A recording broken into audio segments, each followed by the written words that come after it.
Bienvenue sur le podcast À la rencontre des doctorants, podcast qui laisse la parole aux doctorantes et aux doctorants de l'école des Ponts ParisTech.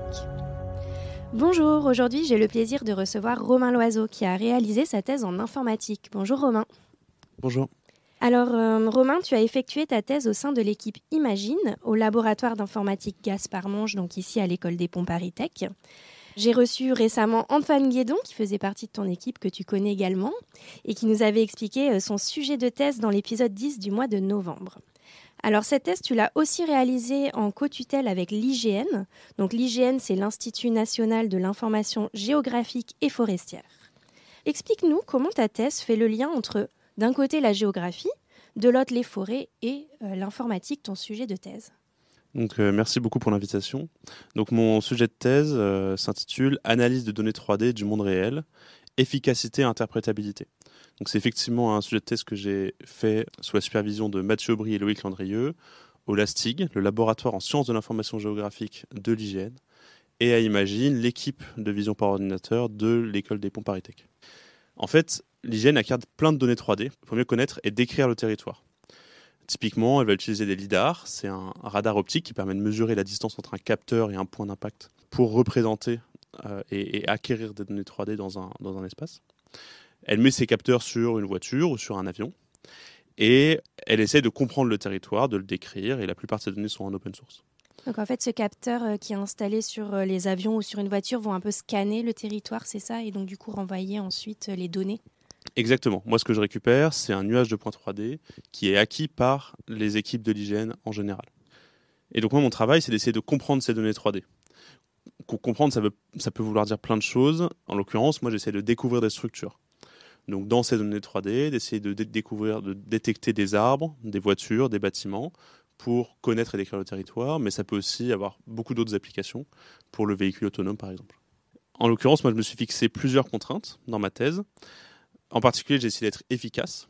Alors, efficace, ça peut vouloir aussi dire plein de choses. En l'occurrence, moi, j'ai essayé de faire en sorte que mes méthodes, elles fonctionnent en temps réel.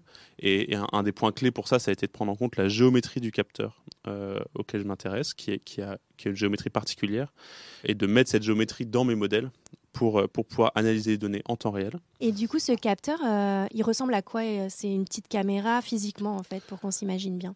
Alors, physiquement, c'est un canon laser.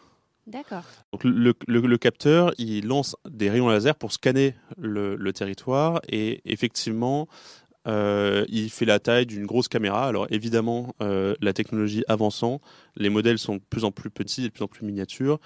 Et en fait, la difficulté, c'est que comme on tire un rayon, on peut acquérir qu'un point avec un seul rayon.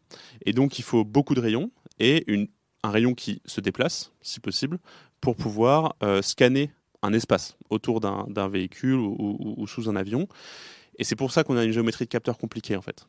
C'est que le capteur doit bouger. En l'occurrence, sur les voitures, typiquement, il va tourner. Le capteur, il tourne typiquement à 10 Hz, donc ça veut dire qu'il fait 10 tours par seconde.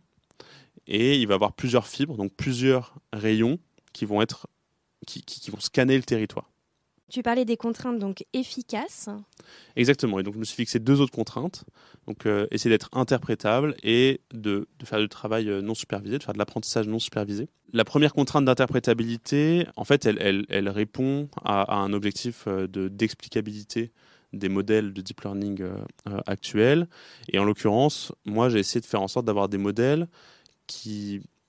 dans lesquels je peux manipuler, comprendre les objets qui ont été appris dans l'espace d'entrée. En fait, on fait souvent la remarque que les modèles de deep learning, ce sont des boîtes noires et c'est difficile de décortiquer exactement les opérations qui se passent dans les modèles. Moi, j'ai essayé de faire en sorte qu'on puisse comprendre au moins une partie des opérations qui se passent dans ce modèle, en essayant de faire en sorte que les opérations se passent dans l'espace d'entrée, d'apprendre des formes qui sont directement visualisables. D'accord, très bien. Est-ce qu'on peut juste revenir sur deep learning, modèle de deep learning, pour être sûr que tout le monde comprenne bien la même chose? Alors, oui. Effectivement, nous, ce qu'on essaye de faire au laboratoire, c'est d'essayer de concevoir des méthodes qui permettent, comme j'ai dit, de comprendre l'environnement. Donc au laboratoire, c'est assez vaste, hein, ça va de l'image à la 3D, mais il y a beaucoup d'autres applications. Et donc nos modèles, essentiellement, ils prennent une image ou un nuage de points en général en entrée et ils essaient de ressortir de l'information. Ça peut être très large, ça peut être de la détection de points clés, ça peut être essayer de mettre plusieurs images en relation les unes avec les autres pour construire un modèle 3D, ça peut être détecter des structures, ça peut être très très large. Et donc ces modèles de deep learning, ils vont en fait essayer de mettre en relation l'information qu'on lui donne en entrée pour comprendre, pour donner de l'insight sur cette information-là. Donc les opérations sont en fait assez simples, c'est essentiellement des multiplications de matrices. Ce qui est compliqué, c'est l'ordre dans lequel on les agence, c'est la manière dont on va apprendre et les tâches qu'on va faire avec. Et en fait, c'est souvent ce qui est reproché au deep learning d'être boîte noire, c'est que les opérations qui sont faites dans ces modèles ne sont pas interprétables. Alors, même si l'informatique, ça parle un peu à tout le monde, on peut avoir un peu de mal à s'imaginer quand même ton quotidien. Concrètement, comment tu t'y prenais pour faire ce travail-là? Donc, je vais essayer de parler un petit peu du quotidien du chercheur en informatique au sens assez large. Enfin, moi, de ce que j'ai pu voir pendant ces 3 années, j'ai l'impression que c'est une démarche qui est très continue et qui est un processus très itératif dans lequel on va revenir sur plusieurs étapes. Mais d'abord, on s'inspire de l'existant, en fait. On lit des articles, on va à des conférences, on discute beaucoup avec les collègues, on essaye d'avoir de l'inspiration de ce qui se fait par ailleurs. Ensuite, on va faire des hypothèses. Donc, typiquement, on va mettre en équation, faire les maths, essayer de faire des schémas pour essayer de valider une intuition ou de formaliser, ne serait-ce que formaliser une intuition, faire une petite preuve de concept. Et ensuite, on passe à l'implémentation. Cette implémentation, ça va être la partie longue du métier, on va dire. C'est qu'on va coder ce qu'on a mis en équation ou ce qu'on a mis en schéma, et essayer de tester nos modèles sur des jeux de données publics dans l'objectif de se comparer aux autres.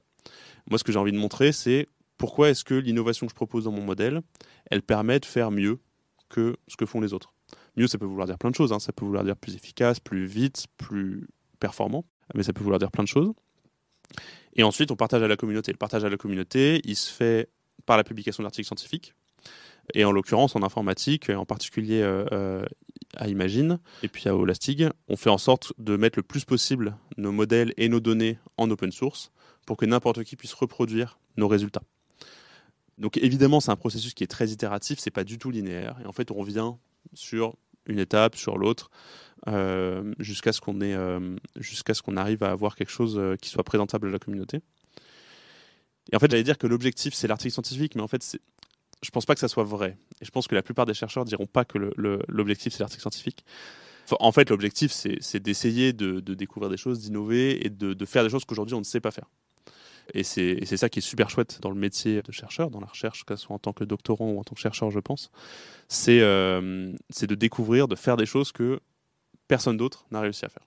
Et puis, il n'y a pas que les articles scientifiques pour partager à la communauté. J'imagine aussi qu'on participe à des congrès, à des journées d'études.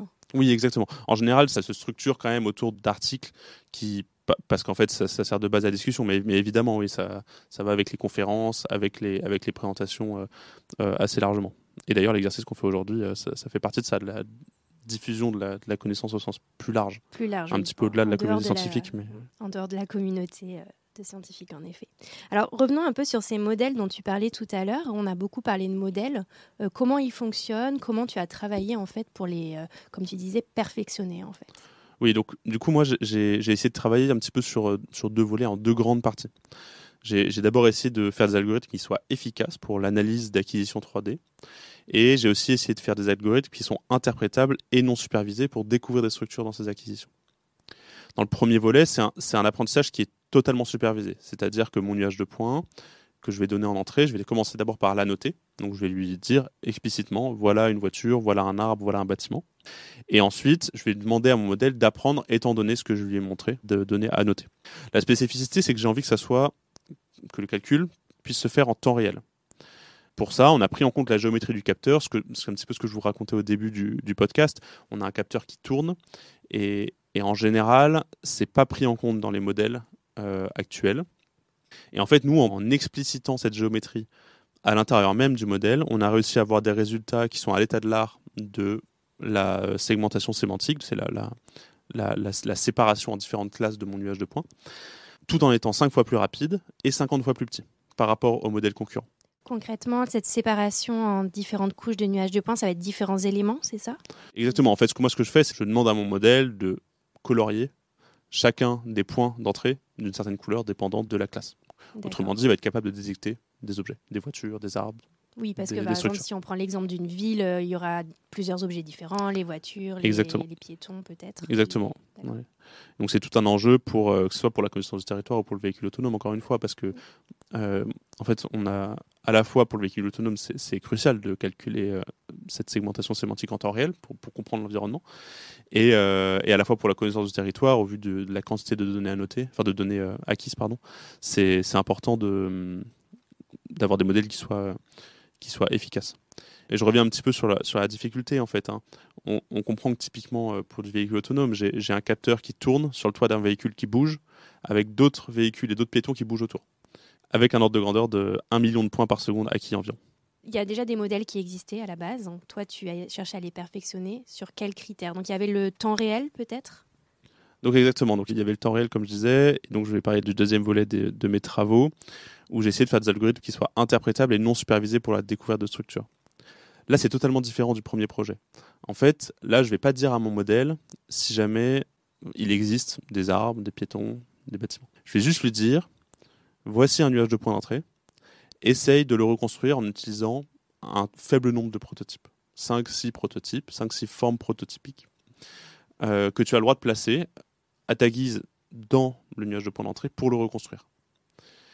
Et en fait, on comprend que c'est un problème difficile parce qu'on demande de reconstruire une scène avec un nombre très restreint d'objets. On comprend que ça ne va pas être parfait parce qu'en fait, le monde ne se résume pas à 5 formes prototypiques qui sont placées, qui sont recopiées plein de fois. Mais en fait, on comprend que si jamais j'arrive à avoir une représentation qui est assez fidèle, je vais apprendre des formes qui vont être certes assez grossières, mais qui en fait permettent quand même d'avoir une bonne idée de ce qui se passe sur le territoire. Et en particulier, on a montré que si jamais je fais tourner mon modèle sur une forêt, par exemple, il va apprendre 2 ou 3 modèles d'arbres, un modèle de sol, et il va apprendre à les placer dans mon nuage de point d'entrée. Et ça, c'est super, parce que si jamais je suis capable de placer les arbres individuellement, typiquement, je prends l'exemple des arbres parce qu'il est assez parlant, mais on en a fait d'autres, et en fait, je suis capable de compter les arbres, de mesurer leur volume, donc faire de la mesure de biomasse, par exemple, et puis ensuite, ça ouvre plein de possibilités pour la connaissance du territoire au sens large. En fait, nous, on s'est aussi attelé à faire en sorte que notre modèle il soit fonctionnel sur tout un tas de scènes différentes. Et donc, on l'a fait marcher aussi bien sur de la forêt, du milieu urbain, des champs, des sites d'implantation d'éoliennes ou des usines, par exemple. On a parlé de voitures autonomes. Tu viens de donner quelques exemples. Ces modèles, concrètement, quelles sont les applications possibles à courte ou à moyenne échelle? Donc, il y a tout un tas d'applications, que ce soit véhicule autonome pour jeux vidéo. Moi, j'ai essayé de me focaliser sur des applications finales plutôt en appui aux politiques publiques de transition écologique. Et en fait, quand on regarde les données typiquement qui sont produites par l'IGN, si jamais j'arrive à les comprendre et puis à sortir de l'information sur ces données de manière un petit peu structurée, je peux faire plein de choses intéressantes. Par exemple, je peux faire des modèles qui peuvent prévenir le risque d'inondation, de glissement de terrain ou de feu de forêt. Je peux analyser des cultures, étudier des habitats naturels. Je peux compter automatiquement des arbres, c'est ce dont je vous parlais, mesurer de la biomasse présente dans une forêt. C'est quelque chose qu'on a fait de manière assez précise. Détecter des bâtiments pour étudier l'étalement urbain, le risque d'îlots de chaleur. Du moment que j'ai un modèle 3D d'une ville, que je suis capable de ne pas dessiner chaque bâtiment, je peux faire tourner par-dessus ce genre de modèle. Et puis, au sens large, en fait, planifier la transition pour simuler l'implantation d'éoliennes, mesurer le potentiel photovoltaïque d'une ville. Alors en fait, là, je vous dis ça, moi je suis convaincu que mon travail peut servir à toutes ces applications. Maintenant, moi, je m'inscris vraiment en amont de ce genre de projet, en essayant de fournir des modèles qui analysent des données 3D, qui structurent ces données 3D. Et ensuite, charge aux spécialistes, dans les domaines respectifs que je viens de citer, de se saisir de ce genre de modèle d'analyse de données pour faire tourner leur propre modèle d'intelligence économique ou d'appui aux politiques publiques au sens large. Et c'est la force de ce modèle, en fait, c'est de l'avoir, de l'utiliser sur plusieurs, comme tu le disais tout à l'heure, plusieurs scènes différentes, plusieurs environnements différents. Et donc, du coup, on a des applications qui sont presque infinies, en fait. Exactement. Et c'est vraiment là que je suis docteur en informatique. C'est que j'essaye de faire des modèles qui soient assez génériques et qui puissent être ensuite déclinés pour des applications spécifiques. Et d'ailleurs, en fait, au cours des réflexions qu'on a eues, notamment dans la conception de ces modèles, on s'est demandé est-ce qu'on doit spécifier, est-ce qu'on doit restreindre les possibilités du modèle en se concentrant sur un certain nombre d'applications. Et finalement, en fait, non, on a fait le choix de faire quelque chose qui soit très générique, qui marche sur un nombre de cas assez variés, limitant du coup la spécificité et puis l'application directe du modèle, mais en espérant qu'on arrive à montrer qu'on peut faire des choses sur des nuages de points 3D qu'on ne pensait pas qu'on puisse faire. Alors, on a compris, tu as un grand intérêt pour l'informatique, mais aussi pour la transition écologique, transition énergétique. Quel est ton parcours professionnel et peut-être personnel qui t'a amené à travailler sur ce sujet-là ? Donc moi, effectivement, j'ai eu la chance de faire une école d'ingénieur qui permettait de rentrer dans des corps d'État qui permettent de travailler pour ces thématiques-là. Et en fait, j'ai eu la chance de pouvoir intégrer le corps des ingénieurs des ponts, eaux et forêts, qui est un corps qui d'ailleurs est accessible à l'issue de l'école des ponts, hein, si je ne me trompe pas. Et en fait, ce qui est super, c'est qu'en tant que fonctionnaire dans ce corps d'État, on a la possibilité de commencer sa carrière par un premier poste de thèse. Donc on a 3 ans, un petit peu d'une liberté intellectuelle folle en fait, pour faire de la recherche et pour découvrir le monde de la recherche. Moi, je suis ravi parce que ça m'a donné, je pense, la chance d'asseoir un petit peu mes compétences scientifiques, de découvrir aussi la rigueur scientifique et la manière de fonctionner. Et donc, j'ai eu la chance de faire cette thèse comme premier poste. Maintenant, du coup, j'ai décidé de rejoindre le ministère des Finances et je suis en charge notamment de la réglementation du secteur assurantiel en ce qui concerne la défense des sociétés d'assurance et la prise en compte des enjeux climatiques par les assureurs. Donc, vous allez me dire, c'est complètement différent de ce que tu faisais en thèse. Qu'est-ce que tu fais là ? En fait, moi, je suis très content parce que ça me permet d'arriver aussi avec un regard différent sur l'administration, d'arriver avec des compétences qui sont un petit peu uniques. Et puis, ça me permet aussi de m'intéresser à des sujets qui sont certes très différents de ce que je faisais avant, mais qui sont aussi complexes, qui nécessitent de se poser des questions sur comment est-ce qu'on veut bien faire les choses quand on veut, là dans mon cas, réglementer le secteur assurantiel. Et donc du coup, toutes ces compétences en informatique, en deep learning, donc là, tu les utilises pas forcément dans le poste actuel. Est-ce que dans quelques années, tu t'imagines refaire de la recherche ou est-ce que ça va te manquer ? Alors déjà, j'ai la chance d'être actuellement là, dans un milieu qui est en fait assez ouvert. Et j'arrive dans un ministère où évidemment les questions d'informatique, d'intelligence artificielle au sens large se posent pour la réglementation, notamment dans le secteur financier. Et donc j'ai la chance d'être assez proche en fait des équipes qui travaillent sur ces sujets-là, et donc de pouvoir réfléchir avec eux, essayer de sensibiliser un petit peu en apportant un point de vue plutôt expert. Et donc en ça, en fait, je dirais pas que mes compétences sont pas valorisées directement. Ensuite, évidemment, j'espère pouvoir rebondir en me positionnant ensuite sur des aspects un petit peu plus stratégiques sur les compétences que je maîtrise en informatique au sens large. Mais c'est vrai que pour l'instant, je suis content d'arriver dans un endroit où je peux découvrir de nouvelles choses, un nouveau secteur, aussi me familiariser avec l'administration, qui est un monde très différent du monde de la recherche. Et si je peux me permettre, si on fait un petit saut dans le passé et qu'on interroge le Romain de la primaire, collège, lycée, est-ce que tu avais déjà cette appétence pour l'informatique, pour cette question de transition énergétique, ou bien c'est arrivé beaucoup plus tard lors de tes études au lycée universitaire ? Alors moi, je faisais partie des gens qui avaient absolument aucune idée de ce qu'ils voulaient faire jusqu'en fin de prépa, je dirais même maintenant en fait, en vérité. J'ai eu en école d'ingénieur un parcours un peu bizarre où j'ai fait un peu de tout. J'ai commencé par faire de la mécanique, ensuite j'ai voulu faire de l'informatique, j'ai fait un peu de biologie. Ensuite je me suis dit que ce serait bien de faire un petit peu de maths, et puis je suis retombé ensuite sur une thèse en informatique en passant par un master en politique publique. Je suis vraiment ravi de mon parcours parce que ça m'a permis d'apprendre plein de choses, de découvrir plein de milieux différents, d'échanger avec plein de monde. Je dirais pas que c'est une vocation. Maintenant, ce qui est sûr, c'est que je pense que ce qui me guide, c'est d'être utile et de faire les choses intelligemment. Et en ça, je pense que le sujet de la transition, c'est un vrai sujet. Et en utilisant les technologies actuelles, si on peut faire mieux que ce qui est fait aujourd'hui, c'est aussi un sujet. Très bien, merci Romain. Alors on arrive à la fin de ce podcast. Merci beaucoup d'avoir pris le temps de partager avec nous ton expérience et on te souhaite donc bonne chance pour ton nouveau poste. Merci beaucoup. Quant à moi, je vous retrouve le mois prochain pour un nouvel épisode du podcast À la rencontre des doctorants, à retrouver sur la revue numérique de l'École des Ponts Paris Tech, ingenius.écoledesponts.fr.